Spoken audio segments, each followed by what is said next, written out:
सज्जनों तुसी देख रहे हो पंजाबी प्रचार टीवी ते मैं तुहाडा परौणचार मियाँ आसिफ अली ते मेरे नाल अज USA तो आए हुए कुछ सरदार खड़े आ ते असी अज डिस्कशन करन लगे आ फ्रीडम 2020 ਦੇ ਬਾਰੇ जी सरदार जी। मैं जसवीर सिंह फ्रिजनो तो।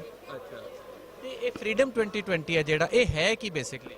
फ्रीडम 2020 हैगा कि 3-4 साल तो सिख कम्यूनिटी स्ट्रगल कर रही है कि अगर होर अल्टरनेटिव सानू नहीं मिल रहे ਜਿਹੜਾ ਅਸੀਂ ਚਾਹੁੰਦੇ ਆ ਉੱਥੇ ਮਤਲਬ ਵੀ ਸਾਨੂੰ ਵੱਧ ਹੱਕ ਮਿਲਣ, ਉਹਦੇ ਵਾਸਤੇ ਇਹ ਸਟਰਗਲ ਚੱਲ ਰਹੀ ਹੈ ਕਿ ਰਾਇਸ਼ਮਾਰੀ ਕਰਾ ਕੇ ਪੰਜਾਬ ਦੇ ਵਿੱਚ ਸਿੱਖਾਂ ਦੇ ਸਾਰੇ ਸਿੱਖ ਜਿੰਨੇ ਵਰਲਡ ਦੇ ਵਿੱਚ ਹੈਗੇ ਸਾਰੇ ਰਾਇਸ਼ਮਾਰੀ ਕਰਕੇ ਦੱਸਣ ਵੀ ਉਹ ਖਾਲਿਸਤਾਨ ਲੈਣਾ ਚਾਹੁੰਦੇ ਨੇ ਕਿ ਨਹੀਂ ਚਾਹੁੰਦੇ, ਜਿਹੜਾ ਕਿ ਇੱਕ ਬੁਨਿਆਦੀ ਹੱਕ ਹੈਗਾ, ਕੋਈ ਵੀ ਰਾਇਸ਼ਮਾਰੀ ਕਰਵਾ ਸਕਦਾ ਆ।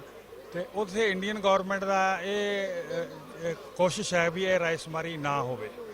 ਠੀਕ ਹੈ, ਉਸ ਪਰਪਸ ਦੇ ਲਈ ਸਾਡੇ ਕਈ ਸੰਗਠਨ ਜਿਹੜੇ ਨੇ ਉਹ ਐਕਟਿਵਲੀ ਉਸ ਨੂੰ ਸਪੋਰਟ ਕਰ ਰਹੇ, ਪਾਰਟਿਸਿਪੇਟ ਕਰ ਰਹੇ ਨੇ ਤੇ ਕੋਸ਼ਿਸ਼ ਇਹ ਹੈ ਕਿ ਉੱਥੇ ਰਾਇਸ਼ਮਾਰੀ ਕਰਾ ਕੇ ਤੇ ਉੱਥੇ ਆਪਣਾ ਜਿਹੜਾ ਹੈਗਾ ਆਜ਼ਾਦੀ ਦਾ ਬਿਗਲ ਵਜਾਇਆ ਜਾਵੇ। ਅੱਛਾ ਸਰਦਾਰ ਜੀ ਤੁਸੀਂ ਦੱਸੋ ਕਿ ਜਿਹੜਾ ਅਗਰ ਖਾਲਿਸਤਾਨ ਬਣਦਾ ਵਾ ਤੇ ਵੈਸੇ ਤੇ ਪਹਿਲੀ ਗੱਲ ਤੇ ਇਹ ਕਿ ਕੀ ਹਰ ਜਿਹੜੇ ਸਰਦਾਰ ਆ ਦੁਨੀਆ ਦੇ ਉਹ ਚਾਹੁੰਦੇ ਆ ਕਿ ਉਹਨਾਂ ਦਾ ਵੀ ਇੱਕ ਵਤਨ ਬਣ ਜਾਵੇ? ਚਾਹੁੰਦਾ ਹਰ ਇੱਕ ਸਿੱਖ ਹੈ। ਹਾਂਜੀ, ਕੋਈ ਆਪਣੇ ਸ਼ਬਦਾਂ ਦੁਆਰਾ ਪ੍ਰਗਟ ਕਰ ਲੈਂਦਾ, ਕੋਈ ਕਿਸੇ ਕਾਰਨ ਕਰਕੇ ਨਹੀਂ ਬੋਲਦਾ, ਲੇਕਿਨ ਹਰ ਇੱਕ ਦੇ ਮਨ ਦੇ ਵਿੱਚ ਖੁਆਇਸ਼ ਹੈ ਕਿ ਸਾਡਾ ਆਪਣਾ ਘਰ ਹੋਵੇ, ਸਾਡੇ ਆਪਣੇ ਘਰ ਦੇ ਵਿੱਚ ਅਸੀਂ ਆਪਣੇ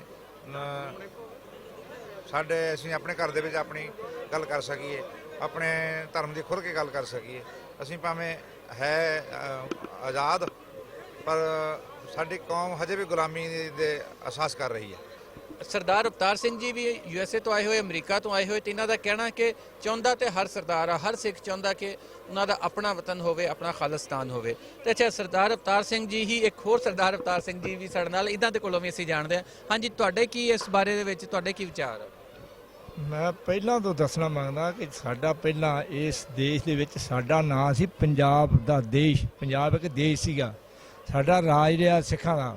ਸਭ ਤੋਂ ਪਹਿਲਾਂ ਸਾਡੇ ਬੰਦੇ ਬਹਾਦਰ ਸਾਹਿਬ ਦਾ ਰਾਜ ਰਿਹਾ, ਉਸ ਤੋਂ ਬਾਅਦ ਮਹਾਰਾਜਾ ਰਣਜੀਤ ਸਿੰਘ ਨੇ ਰਾਜ ਕੀਤਾ। ਅਤੇ ਸਾਡਾ ਜਿਹੜਾ ਸਾਮਰਾਜ ਸੀਗਾ ਬਹੁਤ ਲੰਬਾ ਚੌੜਾ ਸੀ, ਸਿੱਖ ਰਾਜ ਜਿਹੜਾ ਸੀ ਬਹੁਤ ਲੰਬਾ ਚੌੜਾ ਸੀ।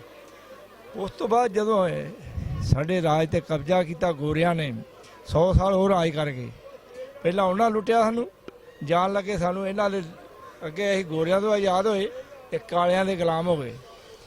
ਹੁਣ ਸਾਡੇ ਨਾਲ ਇਹਨਾਂ ਇਕਰਾਰ ਕੀਤਾ ਸੀ ਵੀ ਅਸੀਂ ਤੁਹਾਨੂੰ ਆਜ਼ਾਦੀ ਦਿਆਂਗੇ, ਵੱਧ ਅਧਿਕਾਰ ਦਿਆਂਗੇ। ਸਾਨੂੰ ਵੱਧ ਅਧਿਕਾਰ ਦੇਣ ਦੀ ਬਜਾਏ ਸਾਨੂੰ ਇਹ ਨਫ਼ਰਤ ਨਾਲ ਵੇਖਦੇ ਆ, ਸਾਡੇ 'ਤੇ ਇੰਨੇ ਪਾਬੰਦੀਆਂ ਲਾਉਂਦੇ ਆ ਕਿ ਕਾਨੂੰਨ ਜਿਹੜਾ ਲੋਕਾਂ ਵਾਸਤੇ ਹੋਰ ਤੇ ਸਾਡੇ ਵਾਸਤੇ ਹੋਰ। ਇੱਕ ਦੇਸ਼ ਦੇ ਵਿੱਚ ਇੱਕ ਕਾਨੂੰਨ ਹੋਣਾ ਚਾਹੀਦਾ। ਅਸੀਂ ਹੁਣ USA ਰਹਿੰਦੇ ਹਾਂ, ਉੱਥੇ ਸਾਰੀ ਕਮਿਊਨਿਟੀ ਨੂੰ ਇੱਕੋ ਜਿਹਾ ਕਾਨੂੰਨ ਆ, ਗੋਰਿਆਂ ਨੂੰ ਵੀ ਉਹੀ ਕਾਨੂੰਨ ਆ ਤੇ ਸਿੱਖਾਂ ਨੂੰ ਵੀ ਉਹੀ ਕਾਨੂੰਨ ਆ। ਬਾਕੀ ਈਸਾਈ ਧਰਮ ਨੂੰ, ਹੋਰ ਧਰਮਾਂ ਨੂੰ, ਸਾਰਿਆਂ ਨੂੰ ਇੱਕ ਕਾਨੂੰਨ ਨਾਲ ਉੱਥੇ ਵੇਖਿਆ ਜਾਂਦਾ। ਹਿੰਦੁਸਤਾਨ ਦੇ ਵਿੱਚ ਮੁਸਲਮਾਨਾਂ ਨੂੰ ਹੋਰ ਕਾਨੂੰਨ ਨਾਲ ਵੇਖਿਆ ਜਾਂਦਾ, ਕ੍ਰਿਸਚਨਾਂ ਨੂੰ ਹੋਰ ਕਾਨੂੰਨ ਨਾਲ ਵੇਖਿਆ ਜਾਂਦਾ, ਸਿੱਖਾਂ ਨੂੰ ਹੋਰ ਕਾਨੂੰਨ ਨਾਲ ਵੇਖਿਆ ਜਾਂਦਾ। ਸਾਡੇ ਵਾਸਤੇ ਤਾਂ ਕਾਨੂੰਨ ਹੀ ਨਵੇਂ ਬਣਾਉਂਦੇ। ਚੌਥੇ ਦਿਨ ਕਾਨੂੰਨ ਬਣਾ ਲਏ, ਜਦੋਂ ਇਹਨਾਂ ਦੱਸਿਆ ਵੀ ਇਹ ਮਾੜਾ ਉੱਠ ਲੱਗਦੇ ਉਦੋਂ ਨਵਾਂ ਕਾਨੂੰਨ, ਹੁਣ ਨਵਾਂ ਕਾਨੂੰਨ ਬਣਾਤਾ, ਹੁਣ ਜੰਮੂ ਕਸ਼ਮੀਰ 'ਤੇ ਲਾਤਾ, ਉਦੋਂ ਬਾਅਦ ਸਿੱਖਾਂ 'ਤੇ ਲਾਤਾ। ਕਿਹੜੇ ਡਰੋਨ ਨੇ ਜਿਹੜੇ ਸਾਡੇ 'ਤੇ ਆ ਕੇ ਉੱਥੇ ਅਸਾਲਟਾਂ ਛੱਡਦੇ ਪਾਕਿਸਤਾਨ 'ਚ ਜਾ ਕੇ, ਚੱਕ ਕੇ ਪੁਲਿਸ ਨੂੰ ਭੈਣ ਦਾਬਾ ਮਾਰਦੇ, ਭੈਣ ਸੈਂਟਰ ਵਾਲੇ ਉਹ CM ਨੂੰ ਦਾਬਾ ਮਾਰਦੇ, CM ਜਾ ਕੇ ਭੈਣ ਕੇਸ ਪਾਉਂਦਾ। ਜੋ ਜੰਗ ਜਨਰੇਸ਼ਨ ਆ ਇਹਨਾਂ ਸਾਡੀ 84 ਵੇ ਮਰਵਾਤੀ, ਰਹਿੰਦੀ ਖੁੰਦੀ ਜਿਹੜੀ ਉਹਨਾਂ ਨਸ਼ਿਆਂ ਨਾਲ ਮਾਰ ਦਿੱਤੀ।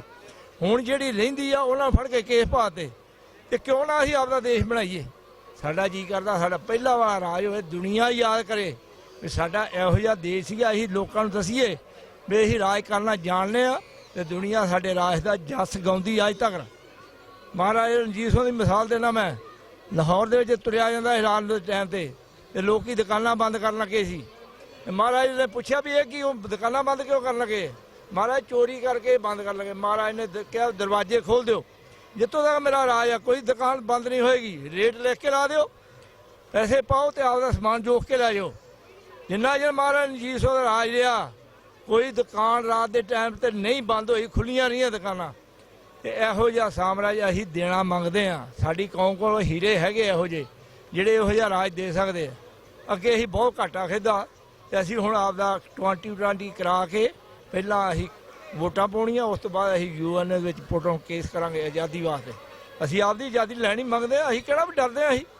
ਅਸੀਂ ਆਪਦੇ ਹੱਕ ਮੰਗਦੇ ਹਾਂ, ਨਾ ਕਿ ਅਸੀਂ ਕਿਸੇ ਤੋਂ ਭੀਖ ਮੰਗਦੇ। ਸਾਡਾ ਇਹ ਹੱਕ ਬਣਦਾ, ਪਹਿਲਾਂ ਵੀ ਬਣਦਾ ਸੀ, ਅੱਜ ਵੀ ਬਣਦਾ। ਅਸੀਂ ਲੈਣਾ ਤੇ ਲੈ ਕੇ ਰਹਾਂਗੇ। ਵਾਹਿਗੁਰੂ ਜੀ ਕਾ ਖਾਲਸਾ, ਵਾਹਿਗੁਰੂ। ਸਰਦਾਰ ਅਵਤਾਰ ਸਿੰਘ ਜੀ, ਜਿਨ੍ਹਾਂ ਦਾ ਕਹਿਣਾ ਕਿ ਸਾਡਾ ਆਪਣਾ ਦੇਸ਼, ਸਾਡਾ ਆਪਣਾ ਖਾਲਿਸਤਾਨ ਸਾਡਾ ਹੱਕ ਆ ਤੇ ਅਸੀਂ ਕਿਸੇ ਕੋਲੋਂ ਖਿਰਾਇਤ ਨਹੀਂ ਮੰਗ ਰਹੇ, ਅਸੀਂ ਆਪਣਾ ਦੇਸ਼ ਮੰਗ ਰਹੇ ਤੇ ਅਸੀਂ ਆਪਣਾ ਦੇਸ਼ ਲੈ ਕੇ ਰਵਾਂਗੇ।